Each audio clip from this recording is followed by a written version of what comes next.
Welcome to my JimsBoltEUV. I am Jim, and we're going from point A to point B. So climb in.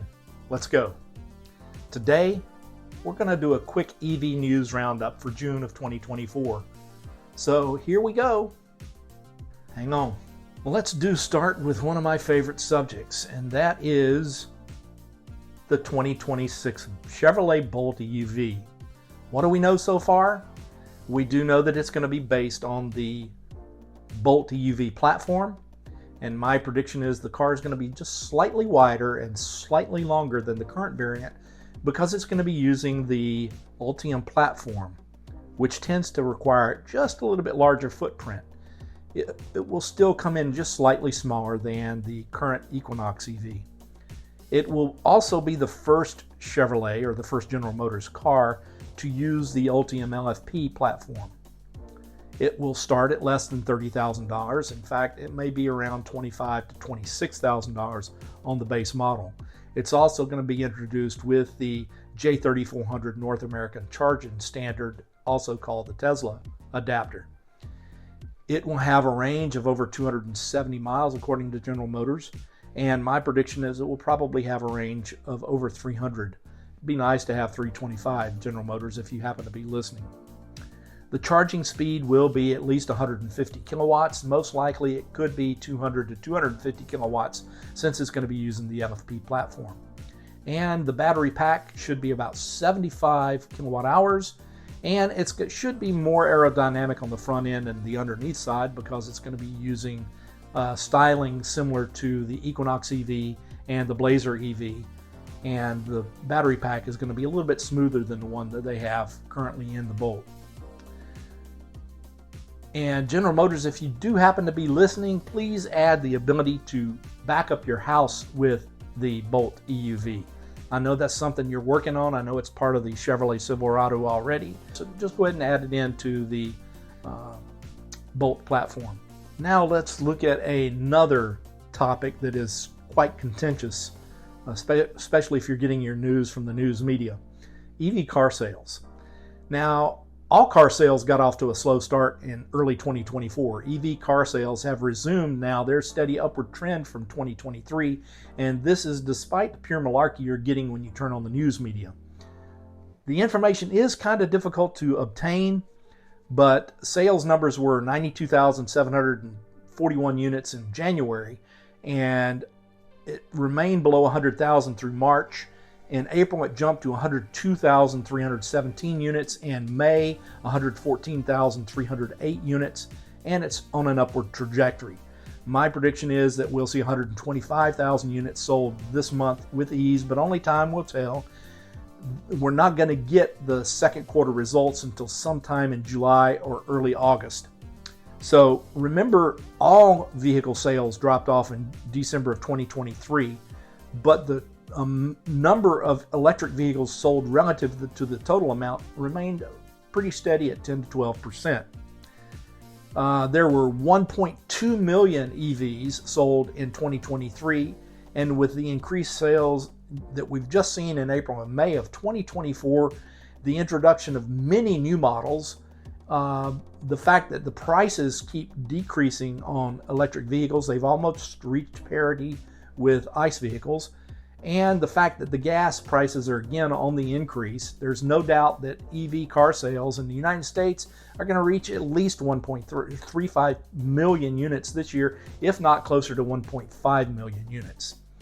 The fact is there are three groups out there who are strongly opposed to the increase in EV car sales, and they are bent on misleading the public at large. They are, number one, the fossil fuel cartels. They spin nothing but lies.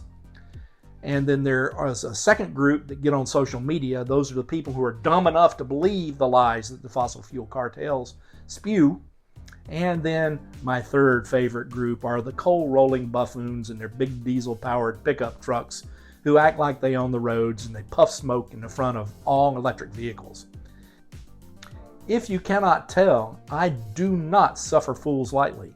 I'm disgusted by people with closed-minded agendas, and I'm even more disgusted by pure liars. Now let's move on to another subject that is of interest to all EV owners, and that is the production of electricity in the United States of America. Without electricity, your EV is not going to run. But then again, without electricity, your gas-powered car is not going to run either. You can't pump it unless you stand out there old-fashioned and pull out a gallon out of the ground at a time and pour it in your car. You talk about gas lines, they're going to be backed up from here to Egypt. But I digress. Let's look at the report from the Energy Information Administration for 2022. The 2023 report will not be out until sometime in October of 2024. And if that doesn't get your attention, then you're probably not paying attention to politics at all. But here are some startling facts. Utility scale solar in 2012 was 4,327 megawatt hours. Since 2012 into 2022, there has been a 3,300% increase in one decade. 143,797 megawatt hours of utility scale solar was generated in 2022, and we have almost doubled that since 2022. Small scale solar, which is people's houses and businesses that bought their own solar generation, in 2014 was the first year they kept records. It was 29,924 megawatt hours. It's increased 700% in just 8 years to 205,079 megawatt hours. Wind virtually doubled from 214,000 megawatt hours in 2012 to 502,231 megawatt hours in 2022. And again, both small scale solar and wind have increased. Hydropower has not increased at all since 2012. We've not built any new dams. It remains steady between 254,000 and 276,000 megawatt hours during that entire 10-year period. Coal, on the other hand, has decreased by 85%, and that is a good thing. In 2012, 1,514,043 megawatt hours of the power that was generated in the United States came from coal. In 2022, that number had already decreased to 831,512 megawatt hours. Again, that's an 85% decrease in a decade, and it's continuing its downward trend. Natural gas, however, increased to offset some of the coal that was lost, but most of the losses from coal were offset by renewables, wind, solar. So in 2012, natural gas was 1,225,894 megawatt hours. It only increased 30% in a decade to 1,687,067 megawatt hours. So the fastest growing electrical sector, despite the negativity brought to you daily in the news media, are renewables. Stop believing the FUD. Fossil fuels are dying, and they're going to die at a very rapid rate over the next decade as people wake up and learn that solar, wind, and battery are cheaper, easier to maintain, and longer lasting than all other types of power, including nuclear, and nuclear has not increased in 20 years. And they're easier to restart, the power plants, than are fossil fuel plants, because coal and natural gas plants require electrical input from another generating station or from a very strong, powerful generator in order to restart the generators themselves. And most people don't understand that. Here's a benchmark that most people have not heard of here in the United States of America. This year in California, a major benchmark was realized on May the 21st, because leading up to May 21st of this year, 69 of the 75 days required no fossil fuels. 100% of the power, 100% of the electrical demand in California for 69 of the 75 days leading into May 21st, 2024 were generated with renewables alone. That's solar, wind, hydro, and yes, battery backup, because they've got plenty of it. And I don't care who you are, what you believe about the power industry or the fossil fuel industry. If you don't think that's a very good thing, then I don't think you're thinking at all. So for the naysayers out there, take this fact and swim around it in your own pool of lies and FUD. You're wrong about renewables. You know you're wrong, and the only reason you keep pushing fossil fuels is the same reason drug users keep pushing drugs to druggies, because people are addicted to fossil fuels. Addiction and fear of the unknown make people do dumb things. That's why we still have drug abusers. Also, for those who think the current grid cannot handle the increased number of electric vehicles, there are 3.3 million plug-in vehicles on the road today, and that number increases to over 8 million if you include plug-in hybrids. And despite that simple fact, there has been zero impact on the electrical grid. Nothing, nada, zilch, not even a slight twitch. It will take 30 to 50 million units to see an impact, and by then renewables will handle most of the increases in electrical demand. How do I know this? What did I just say just a few minutes ago? 36% of all the electric vehicles in the United States of America are in California. Remember? They had 69 out of 75 days where they didn't even have to burn a drop of fossil fuels. So anyone with the power to think in the abstract can figure it out. And only fearmongers are going to tell you something different. Now let's talk about one other thing about electric vehicles. We're going to talk about the top 10 best-selling EVs for the first quarter of 2024. 1 through 10. Number 1, the Tesla Model Y had 35% of the market, and the Tesla Model 3 was 11.3% of the market. So you can see right there, almost half the market was the Tesla. But the Ford Mustang Mach-E came in number 3, the Rivian R1S number 4, the Ford F-150 Lightning number 5, and my favorite was the Chevrolet Bolt EV and EUV came in number 6, and this despite the fact that the last one was built in December of 2023. They still were number 6 in EV sales in the first quarter of 2024.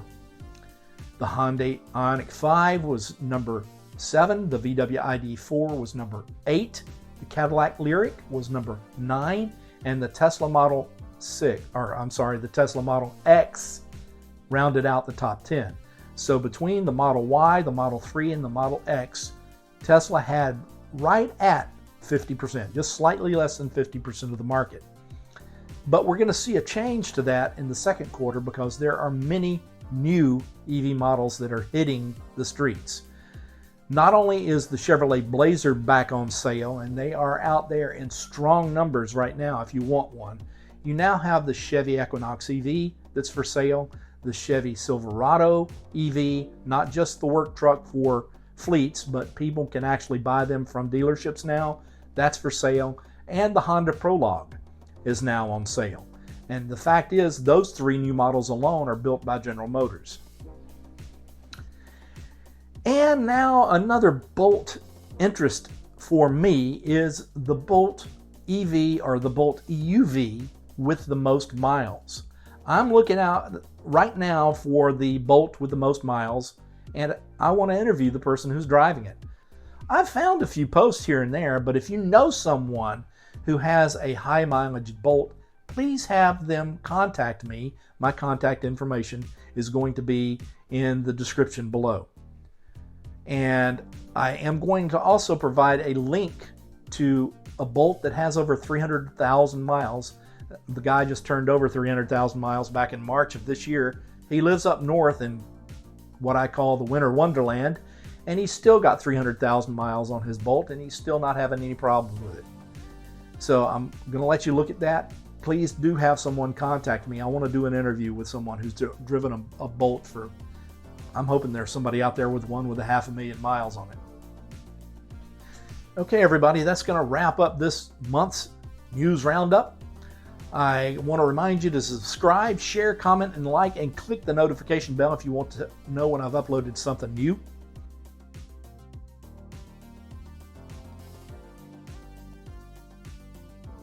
Remember, please do treat everyone with kindness, put a smile on your face, help someone today, and pay it forward when someone does the same for you.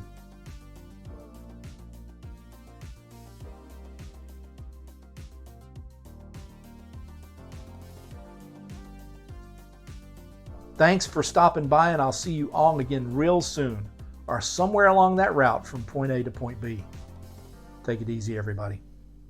See you real soon.